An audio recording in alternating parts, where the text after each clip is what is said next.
I got the hooker, baby, you can call me Master P. Niggas talking like I ain't the guy, swear that shit blasphemy. Couple hitters on the squad, 2 snaps and they a blasphemy. And you become the victim, dog, you just another casualty. Welcome to the jungle.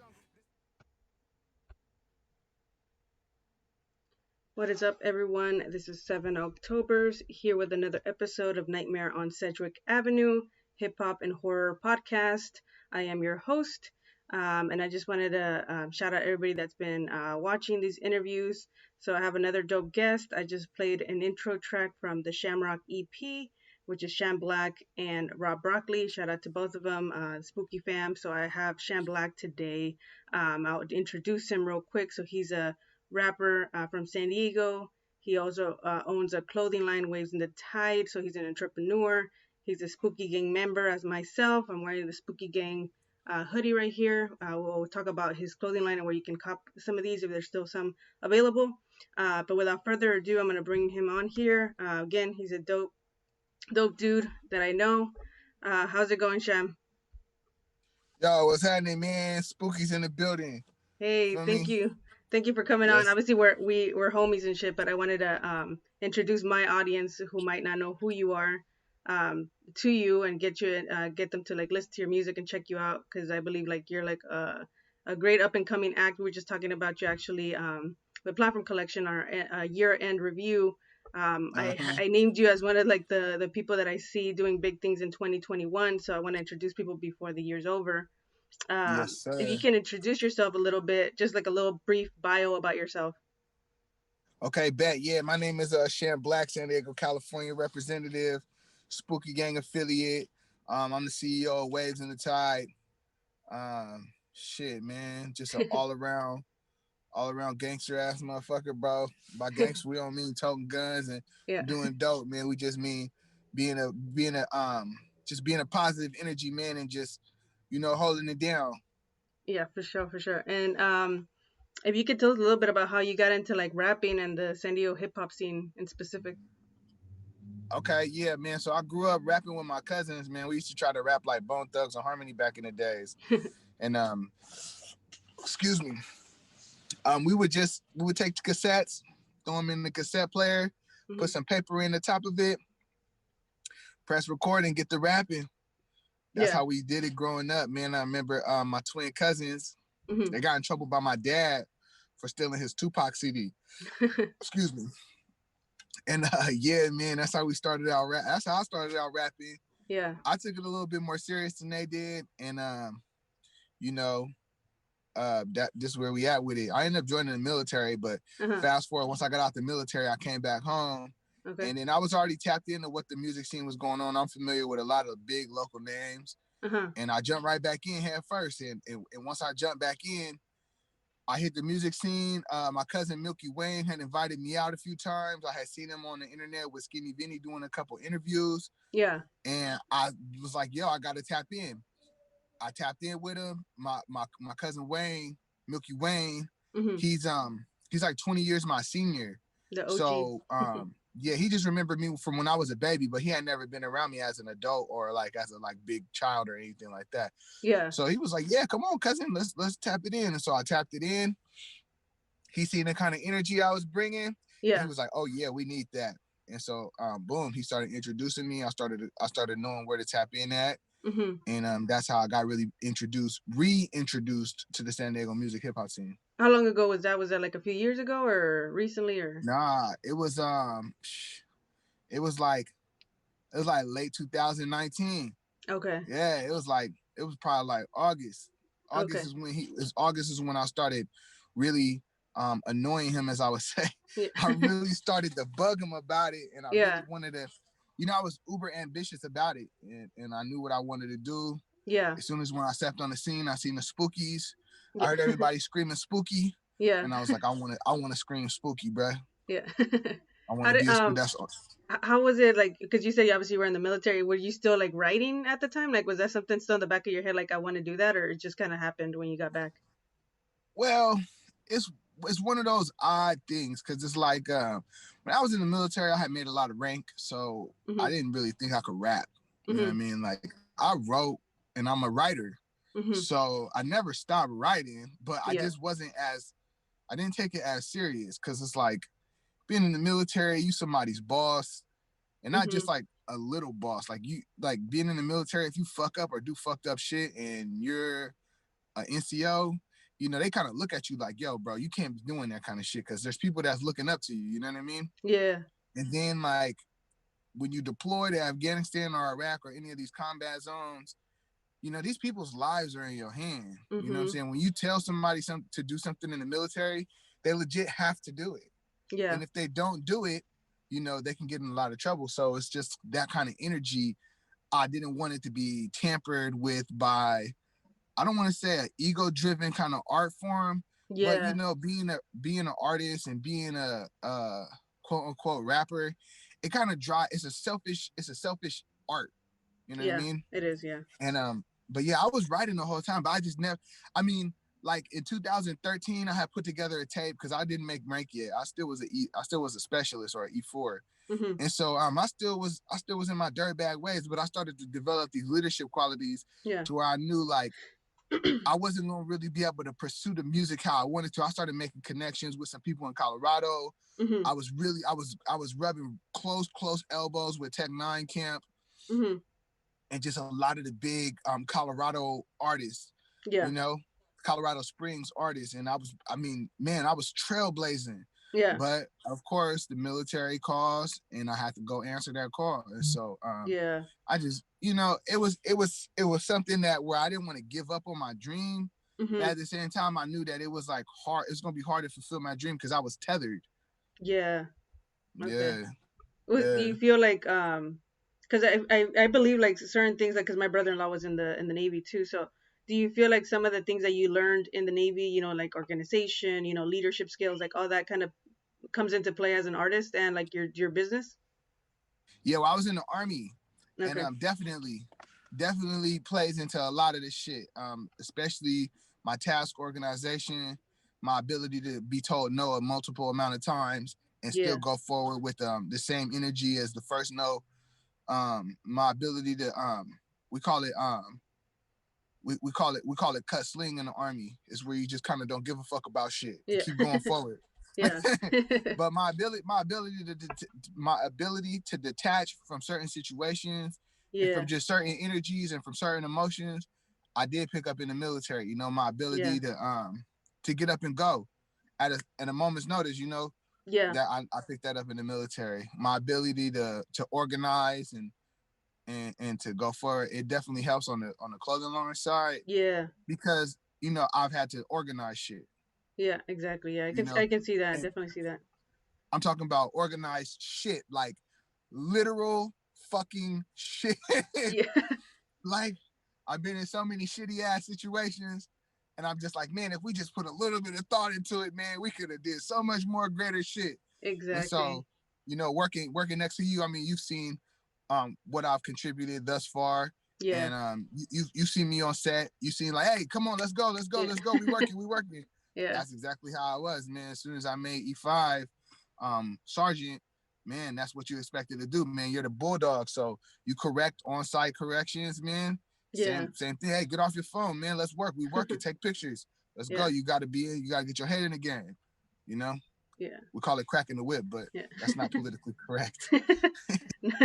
Yeah, but now I get it, because it's true. Like something so, like I talk about that with some people, like how something so simple as like organization and all these things that come natural, like to, at least to me and probably to you as well. Like some people don't have it and they lack it. And I'm like, sometimes I have to like step back and I'm like, okay, that person's not me, you know? So that's like a skill for sure that, you know, people as artists should obviously hone, because it's going to come into play. So, and definitely. And talking about going back to like hip hop and everything, do you recall like the moment that made you fall in love with hip hop, or like a specific like artist or song or anything like that, or person that might have introduced you to it? Yeah, well, I didn't listen to hip hop all the way up until I was in the 6th grade. I used to listen to rock and roll. Okay. And my brother used to make me watch. BET Rap City. I used to hate him for that shit. I used to hate it. So I was like, man, my first CD I ever bought was Limp Bizkit. Oh my god. That's weird. So I was a skater. I used to skateboard. So I didn't want to even be, you know what I mean? But my brother used to make me listen to rap music. But I remember the first time where I was like, well, I take that back. I listen to rap music. Like I said, I used to rap with my cousins. You know, listen to Bone Thugs and Harmony and shit. But I don't know. Once I got out of elementary school, I guess I just I don't know. I wanted to skateboard and I wanted to be a white boy. Yeah. I listened to a lot of rock. That's what the girls that liked the boys liked. So I went to Pershing Middle School out of San Marcos. So you know, that's what the crowd I was around. I skateboarded and shit like that, and I kind of went through like a little small identity crisis. Yeah. But we all do. I right? remember my brother had the bootleg copy of Eminem, the Marshall Mathers LP. Yeah, classic. Yeah, because I was hip to Slim Shady, but the Marshall Mathers LP is when I really was like, I like this kind of shit. Yeah. He had said some shit like, matter of fact, it was also some shit. She said, my favorite color is red, like the bloodshed. Oh, girl, red, red. What he about to say? Well, women all messed up in my shish kebab. Poor Lauryn Hill tapes or a kiss could snap me. And he goes, I can't stand white people. He's like, he said, you thought I was sick? Now I'm even more dope. Shit, I got full-blown AIDS and a sore throat. But that was a tape where I really was like, you know what? Yeah. I really like rap. Yeah. That's dope. I know I'm gonna lose some cool points for that, but fuck it, I don't give a fuck. Nah, I'm an Eminem fan, so fuck the haters. I mean, I don't like his music now, but he was the shit back then. So, yeah. And then kind of getting to like your clothing line and stuff like that, or your CEO of it, Waves in the Tide. Can you tell us a little bit about how that got started and how you got involved and what the brand means to you? Yeah. Okay. So boom. I got some friends, California Money, and the BU brand by one of my big bros. Not my physical big bro or that, but someone that I look up to and that I kind of like, you know, respect a lot and take a lot of advice from. Yeah. And I had reached out to the two companies, and I wanted to sell them. I felt like those companies had great merchandise and they had great, you know, intentions. And so I want to be affiliated with that. And I didn't want them to, I wanted them to kind of reach out and affiliate me, but I mean, I took it upon myself. Yeah. I reached out, I said, hey man, can we do some business? They said, yeah. And then we did business. But on the back end, I also interjected my brand into it as well. Because, you know, not everyone is going to like everything. So I wanted to interject my brand with these brands and kind of just give people that I would be brushing elbows with, you know, some options. I think life is good when you have a few options. Exactly. And upon selling these items, I realized, like, you know what, I could sell my own stuff too. Like, my stuff ain't doing too bad. Yeah. And so that's where I carried the wave from. And so of course I had to come up with an idea and a brand.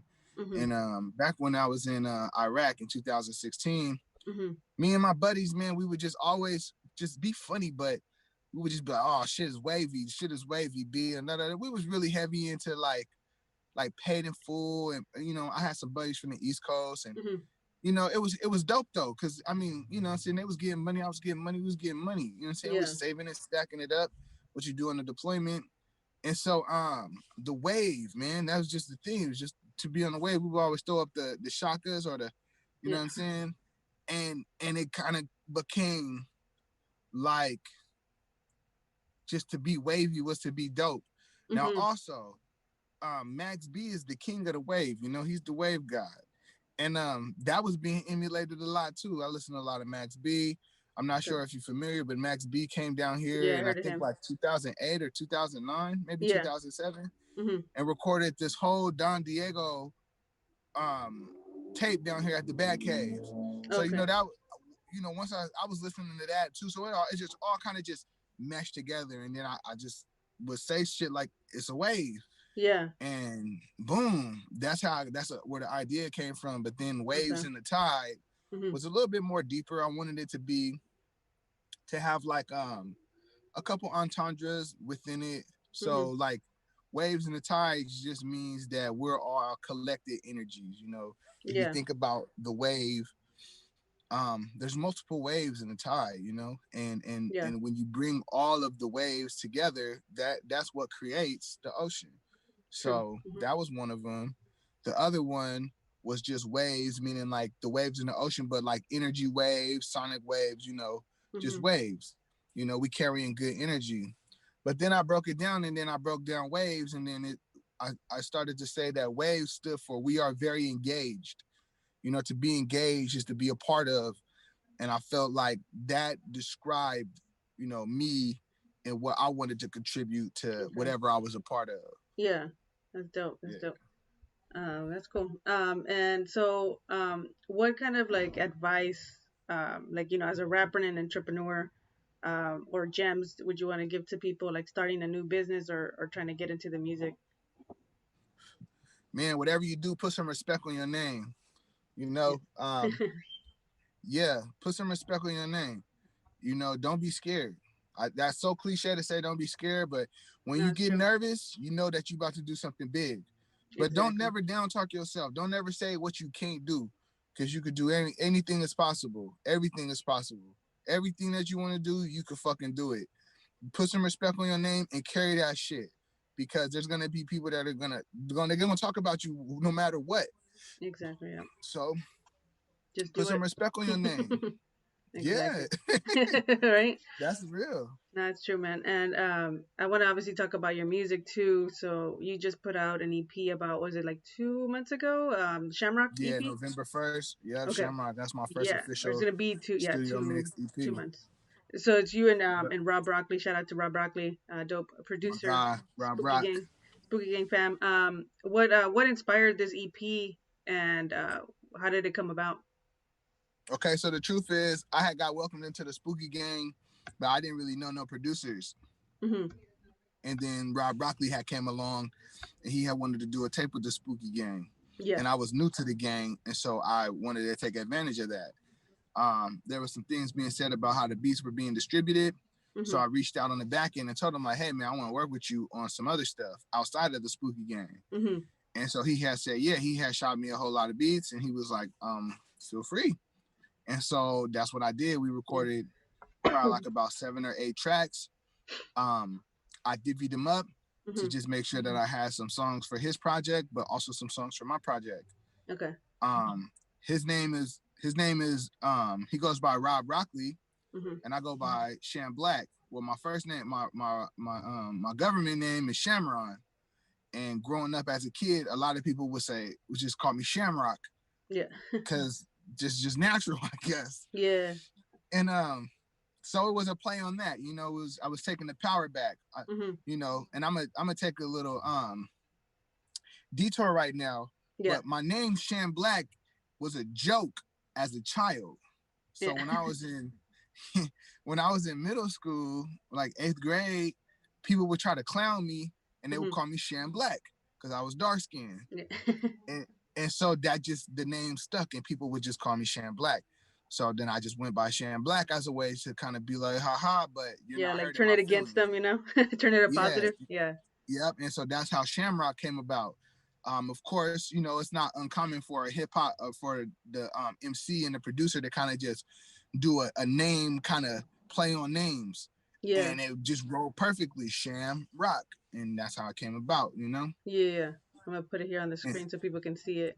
Dope cover. Who did the cover for this one? So it was a little bit of Rob Broccoli and Yellow Baklava. Okay, yeah, he's dope. I just got a cover for him too.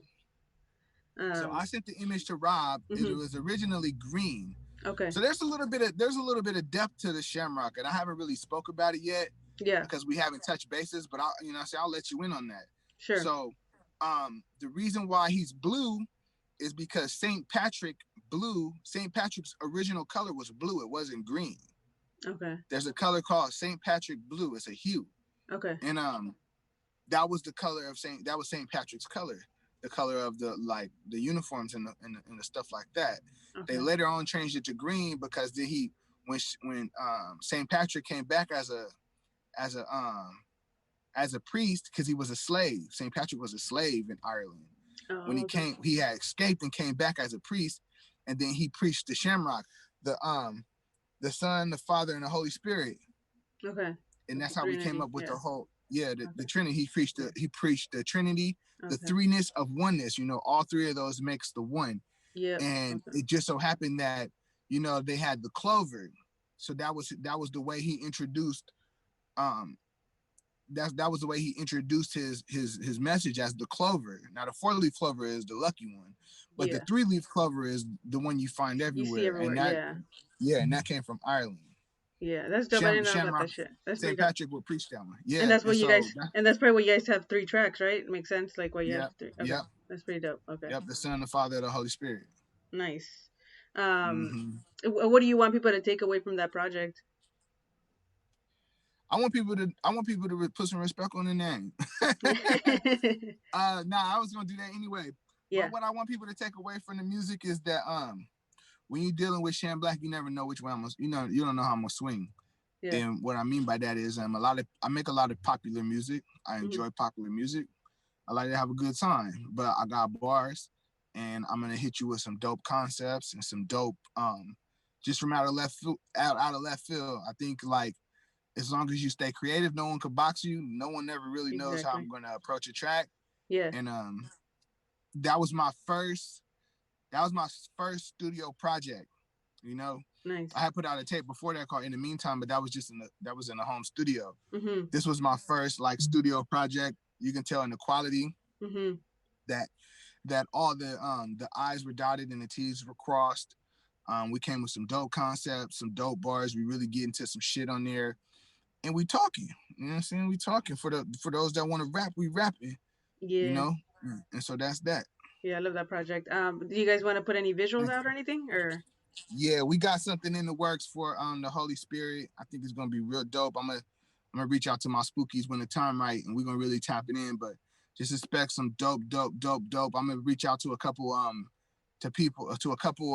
editors, but I think I'm gonna line up Climate Media just because we have a good working relationship. Yeah, and I love their speediness and their time frames. You know, they really get the job done in a productive amount of time.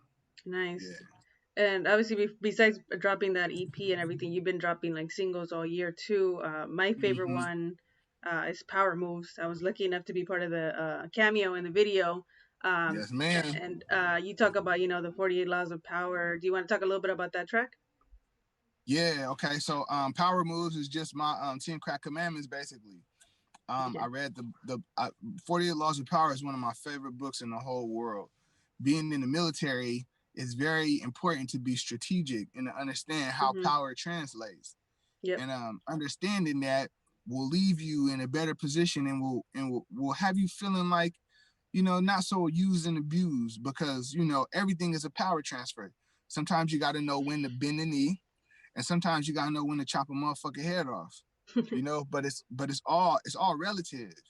And dealing with shady people and dealing with the wolves of Wall Street, if you would, dealing with people with power, you got to understand that sometimes you can't always meet them on their level. Sometimes you got to bring them to your level, or sometimes you even got to go around them, through the legs, behind their back, over their shoulder, in order to get your point across too, because we are all ones. You know what I mean? Yeah. And so that book is just one of my favorite books, man. It has so many good just gems and references, and I think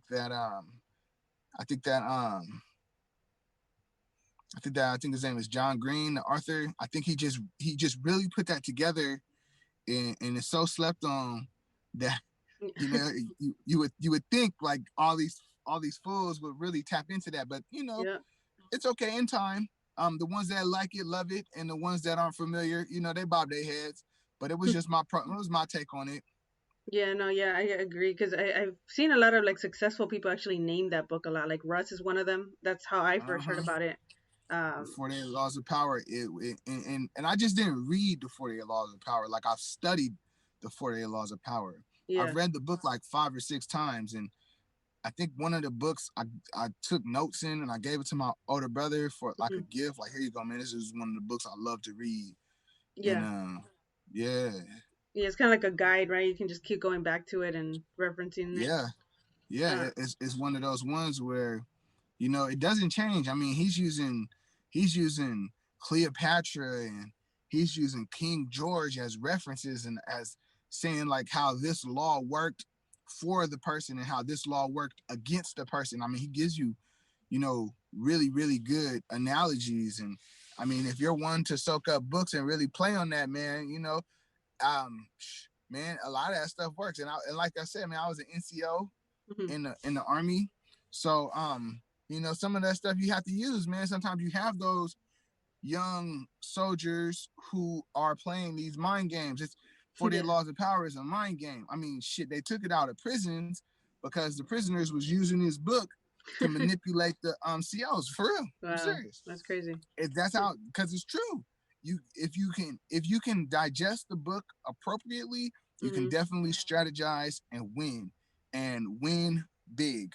You know, but one of the major laws that I'm just really fond of is just, you know, removing. You gotta remove the emotion out of a lot of stuff. You can't really move with all the emotion because, you know, the emotions that have you overreacting to stuff. That's true. And, you know, it's just, you know, not taking the stuff personal. It's business. It's not personal. You know, it's not like people are attacking you. They are attacking you, but it's not attacking you. You know, they're just attacking because sometimes that's what people do. Yeah. Man, I love that book and I love that song. Yeah, knowledge is power, man. So, Indeed it is. Indeed it is. And what other things, you know, obviously besides like books and stuff like that, what other things inspire or influence your music? Just everyday life. I like I like to get into the creative aspects of writing and storytelling. And you know, some you know, some of the stories is stories that I'm telling from a third eye or from an outside, you know, from my point of view. And some of the stories, you know, have been told to me and I'm just translating them. And some of the stories is my interpretation of a story, you know. Yeah. Some of the stuff, you know, I lived and you know, first person, I've done it. I've, you know, did this and did that. And some of the stuff is like, okay, I didn't have to do that to experience that. Yeah. So it's like you telling Busy, you know, used to write poems for other people. You know what I mean?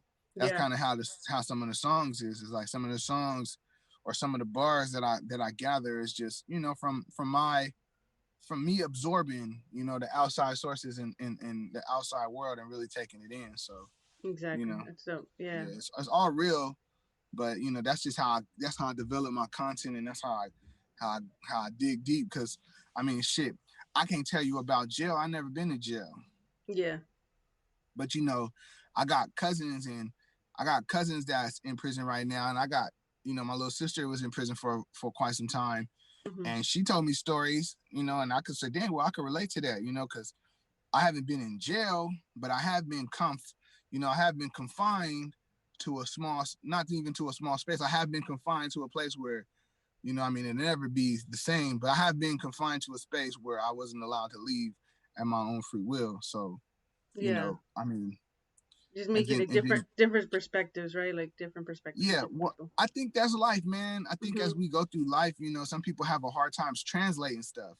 And so I feel like, you know, Sham Blak, the musician, is just here to translate it. Like one of my Sham Blak logos is a play off of the Schoolhouse Rock logo.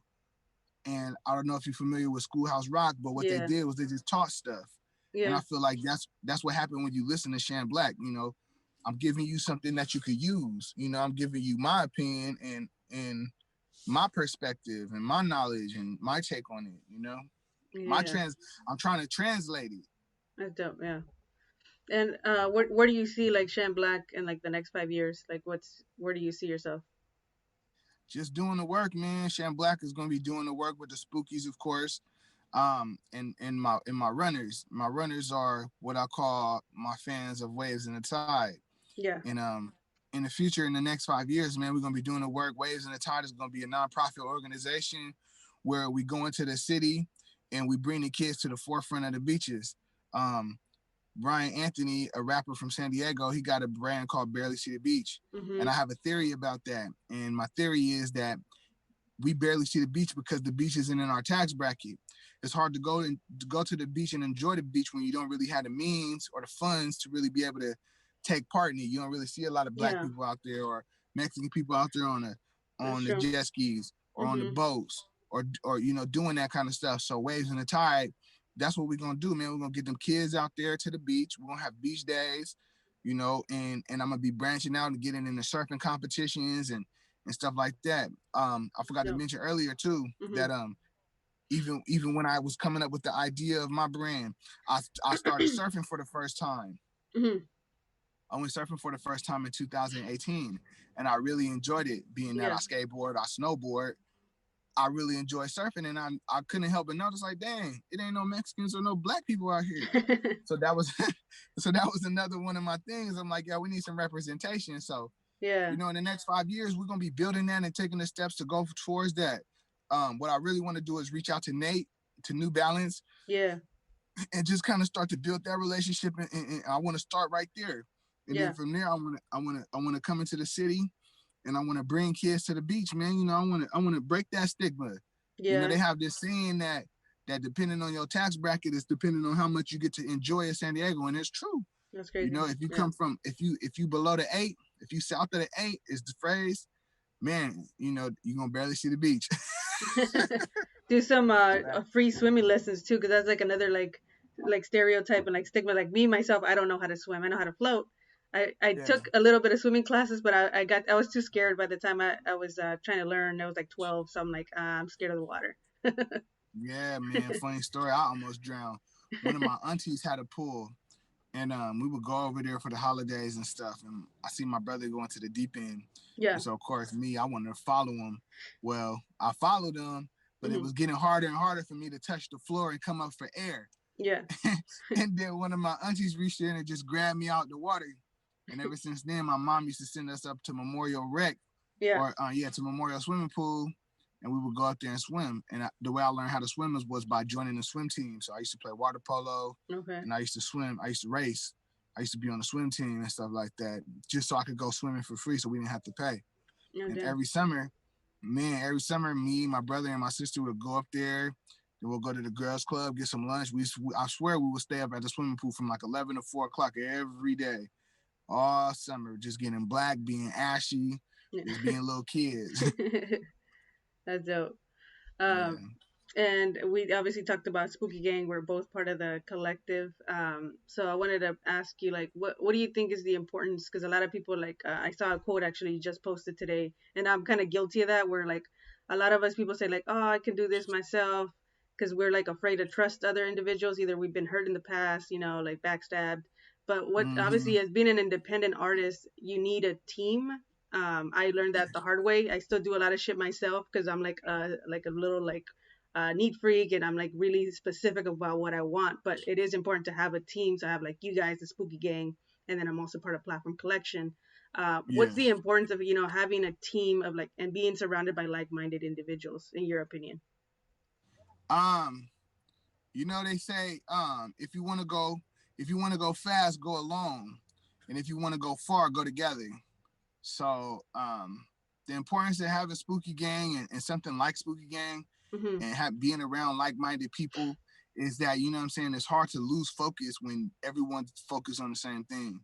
You know, if everyone is cheering for the same outcome, it's hard to lose focus. It's hard to get distracted because we all focus on the same thing. And then also, even if everyone isn't focused on the same thing, having a supportive group like Spookygang is almost like it's breaking the matrix, you know, it's breaking the algorithm. Everything we're doing these days is on the internet, and the internet is a numbers game. True. You know, you hear Gary Vee talk about it a lot, and the way to break the numbers game is to come in numbers, you know. And what a lot of people might not really appreciate about Spookygang is that wherever we go, however we move, we're already 9. It's already at 9. And that's breaking the numbers. You know what I'm saying? That's breaking the numbers, whether it be 9 people pushing your product, 9 people starting off with 9 likes on Instagram, you know, whatever the case, 9 MCs rapping, whatever, you know what I'm saying? We already starting at 9. So to be a part of something that where you could break it down like that and really have it tapped in like that is important because shit, half the time you're going in this shit alone. You need one or like, imagine you go somewhere with one person, you're like, okay, come with me so I'm not by myself. Now imagine taking 9 people with you. Yep. Yeah. You know, it's going to be that much more force and that much more energy. True. You need a Spookygang in your life. You know, you need that. no matter where you are or how you do it, you need that energy. You know what I'm saying? You need some people to tell you, hey, this is tight, this is not tight. Hey, okay, let's do this, let's not do this. You know, it's just like having a council or having a assembly. You know, politicians do it, mob bosses do it. You know, nobody's out here making it happen alone. Everybody has a person or a team where certain people play certain roles in that team and helps get the mission accomplished. Exactly.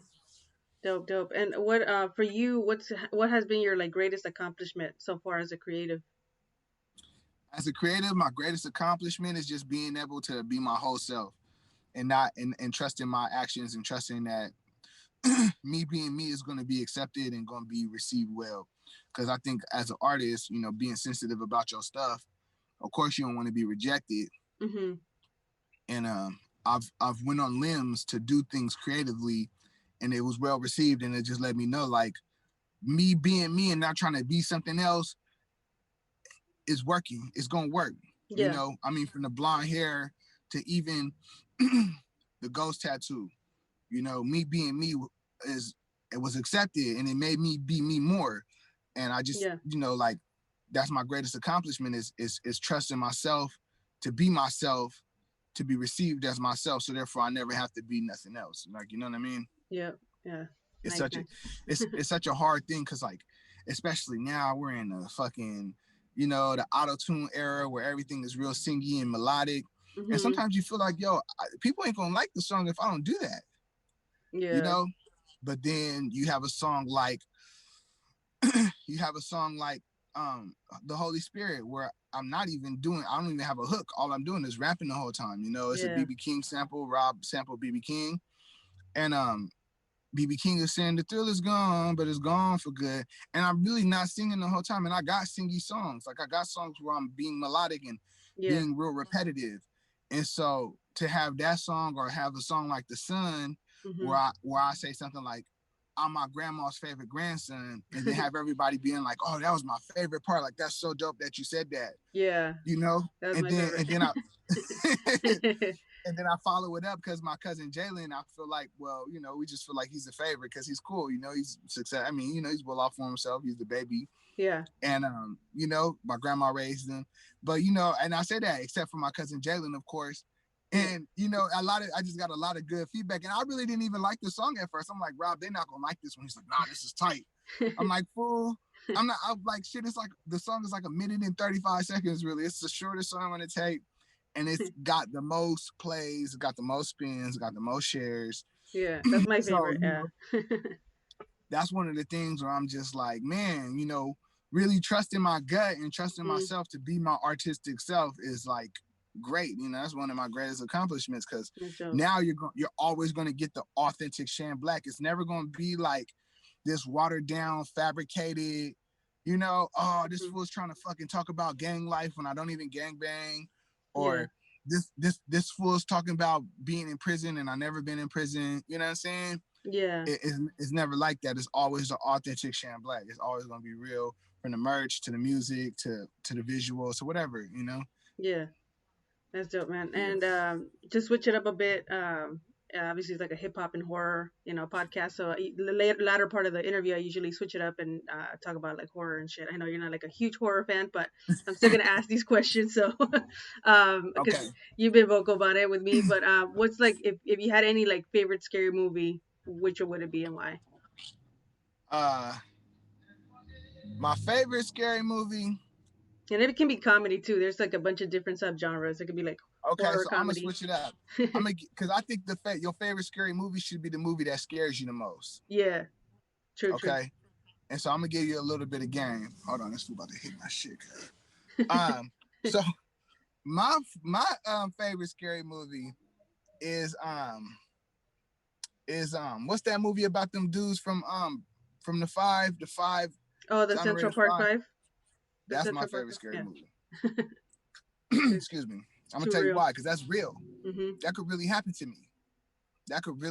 me. And that scares the fuck out of me because I don't like the police and I don't like authoritative figures in the sense that they can say whatever the fuck they want to and get away with it, and ain't nobody gonna do no checks and balances on them.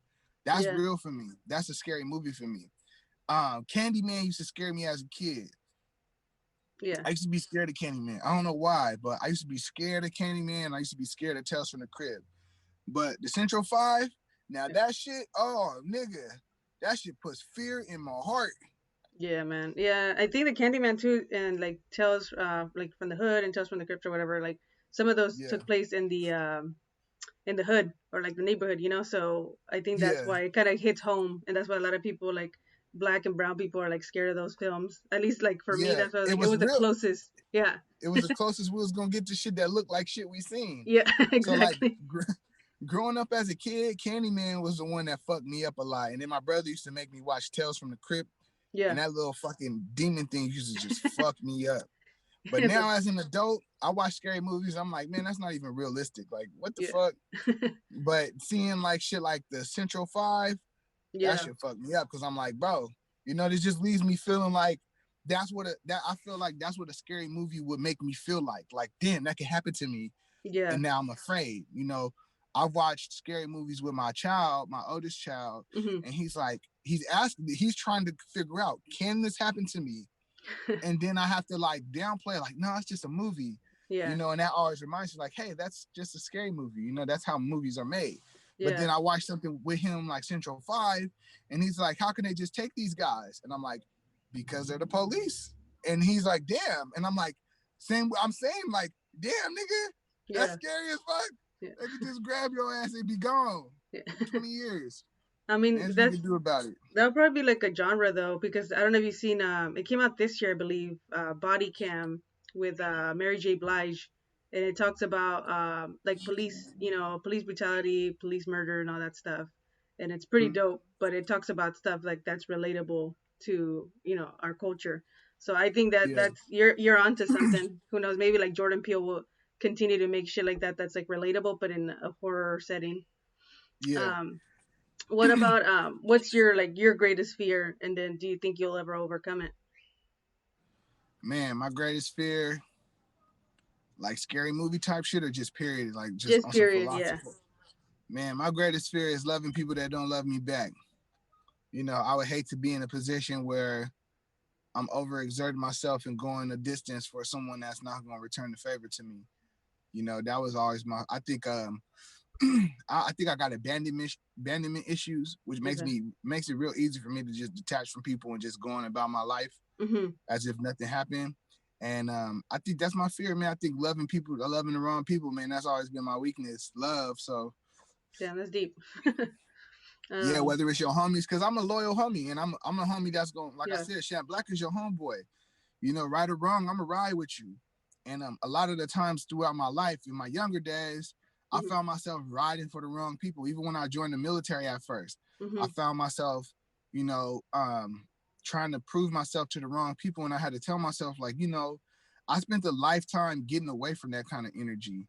Yeah. Only to come back around and be around that energy professionally, you know. And I really had to have a mature conversation with myself on who I wanted to be and what I wanted to be. Like, how serious did I want to be taken? And I got homeboys that's super ratchet, you know what I'm saying? That aren't half as successful. You know, they just don't make it out that bubble because they don't allow themselves to grow. And I have people tell me like, oh man, you think you this, or you fake because of this, or whatever. Yet I found myself winning every time, being blessed every time. And every time when I conversate with them, it's always negative, always some drama. It's always what, you know what I'm saying? It's always somebody else's plate. They never looking at their plate. And I just told myself, like, see, this is what I meant by that.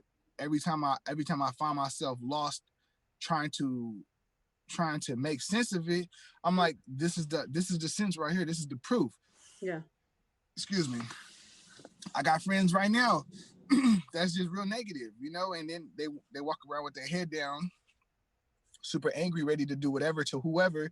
Yeah. And it's because they haven't, you know, they just are angry people. And, you know, I had a friend tell me one time, like, that's your problem, Sham Blak. You got too much love. And I was like, bro, what? Like, I approach every situation. Yeah, how's it bad, man? I'm a human. Yeah.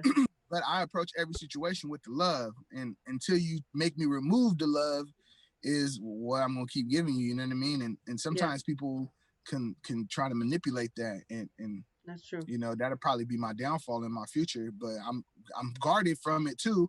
But at the same time, I'm not so guarded to where it's not who I am still, because it's just Sham Blak. That's just how I move. You know what I mean? Yeah. In all situations, you know, I'm gonna look out for you. I'm gonna take care of you. I anticipate you taking care of me, but I'm probably not gonna be in a position. I'm not gonna let myself get in a position to where that needs to happen to me, because I've been down and out before, so I know how it feels. You know? Exactly.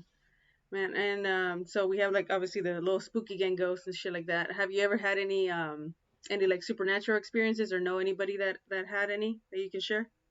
Yeah, I got this guy I used to rap with, one of my best friends. His name is Luis. Yeah. But he used to go by the name Profane. He told me about how he was having supernatural experiences before he converted to Christianity real hard. He told me how he was fasting for 3 days, and then he was asking God these questions, and God spoke to him. And some people might not consider that supernatural. I consider it supernatural. Yeah. Because God is real, you know, and I don't mean like God is in like the religion, the structured God that we envision. I mean like God as the energy, you know. Exactly. And we know what we're conscious of, and we know the ideas that we have in our head, and we know what we're doing.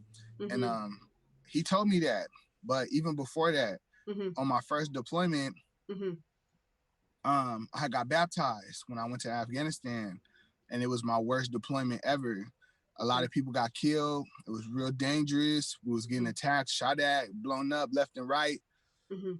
And once I got baptized and I went up on top of this hill and was fighting and shit, I just was never scared. I was never afraid. I wasn't like, I was scared because we was getting shot at and blown up, but I wasn't like afraid, like, oh man, I'm gonna die and I'm not gonna go home. Like I had made peace with that part. Like, okay, if I die, that's that, and I'm okay. But you know, I mean, of course, I'm scared. My adrenaline pumping, my blood rushing. But I never was like, I felt like I had made peace with God. And since that deployment, my life was just like so much more smoother, man. I started to become really receptive to energies. Yeah. And when I came down off of that hill, man, I started to do a lot of reading and a lot of soul searching and just trying to find out like who I was, who ShamRock was. And man, ever since then, man, I just been walking in his light and being blessed, like crazy blessed. I read the Quran, I read the Bible, I read both of them. And you know, it was really unique, man, the way that it just was like, that's hard to explain, but yeah, man, I just been being blessed ever since. Yeah, I think it's like you touched on a good point though. Sometimes you have to like kind of learn a little bit about who you are as a person, to be able to like either love other people or like you said, like feeding off other people's energy. Because I noticed that's me as well. Like I started doing like a lot of self discovery and all that stuff, and then you start to like see the people that are, you can feel the energy. It's kind of weird how to, like you said, how to explain it, but you can tell people like that are genuine versus people that are being fake just off their energy and the vibe. It's kind of weird. So yeah, I definitely agree with you on that. I'm not like you said, I don't believe in like the God that person that you gotta pray to or whatever. Like I used to. Now it's more like you said, like an energy. It's like a higher power. So definitely agree on that. Is there any like at the end I like to ask, like, what are 2 things about you that people might not know that you would like to share? 2 things about Sham Blak that people might not know. Yeah. That I like to share. Either like hobbies or something you like to do, or you have a skill or something. Hidden shit, talent. Man. Fuck. What the fuck? 2 things about Sham Blak that people don't know that I would like to share. I listen to a lot of country music. Okay. Yeah. I listen to a lot of country music. I picked that up in 2017 when I was in Tennessee. I used to live in Tennessee. Okay. And if you go to the bars out there, you're bound to hear country music. It's just part of the process. Yeah. You know. But what a lot of people don't know is that the country music, these niggas shooting a video out here. The country music was created by Black people. Yeah. It was the blues. So, we got, I think in essence we lost touch with our roots. But motherfucking I love country music. I like it a lot. And then another thing is, I snowboard. Okay. I'm really good at snowboarding. I'm really good at snowboarding. That shit Really is hard good. though. That shit, I tried to do that and it's fucking hard. Yeah, I'm really good at it. So I don't think a lot of people know that. That's But dope. That's dope. hey, I'm a party animal, and I like to fucking get. I'm no fear, man. I mean, I don't think I have a lot of fear. I know. Well, I do have fear, but I'm brave, and I know how to like overcome it. Yeah. You know what I mean? And I'm very, like I said, I'm very receptive to energy. So sometimes the energy could be real tempered, and it'll just translate to me as like, okay, help me navigate the seas. You know what I mean? Seas is in life. It's like it's like a metaphor for life. The energies, the waves, dictate the way that you maneuver the sea. And true. And I'm learning how to surf. And to like finish off the interview, I usually ask this one last. So what kind of legacy do you want to leave behind, either on a creative level or personal? On both, man. I want everybody to know that everything is possible. You can do whatever you want to do. As long as you put your mind to it and you put your grind to it, you'll never give up. You can do whatever it is you want. Everything is possible. Everything is possible. Everything is possible. Just put in the work, man. Right? Everything, yes. As long as you put your mind to it and you put your grind to it, everything is possible. True, man. Well, thank you again for stopping by. You're my last guest of the year, so shout out to you, homie. Spookygang, everybody out there. Spookygang. Yeah, 7, thank Spookygang. you for having me, man. I love you. I love what you're doing. I love the energy that you're creating. I love how you stepped up and just fucking kicked ass. I'm honored to be on your team. I'm honored to be a part of your process. I'm honored to be in your thought selection. Yeah. Just keep grinding, keep going forward, and just know that you always got a friend in Sham Blak for whatever, however, whenever you hit me, and I'm there ASAP. Thank you, man. Love you. And again, thank you for everything. Like I said, we leveled up this year with Spookygang, the merch. Let people know where they can find you. I have your Sham_Blak. You just can't see the underscore. And where can you find Waves in the Tide? Are there still any like merch left for Spookygang sweatshirts or hoodies? There's definitely some merch. We got a lot of smalls and mediums in stock right now, but we're working on getting the restock back cracking. Nice. Just check us out, Waves in the Tide. You can catch us at a pop-up shop in Barrio Logan on Walk the Block on Saturdays. We branching out past that. We branching out past that. But if you want to sit down with your boy, chop it up, have a drink with me, man. I'm a human. I ain't no Hollywood guy. We can have a shot or two. You can chop it up. You can buy some merch. We could talk Spookygang. We could politic. You know what I'm saying? We could parlay. However you want to do it, man. We right here.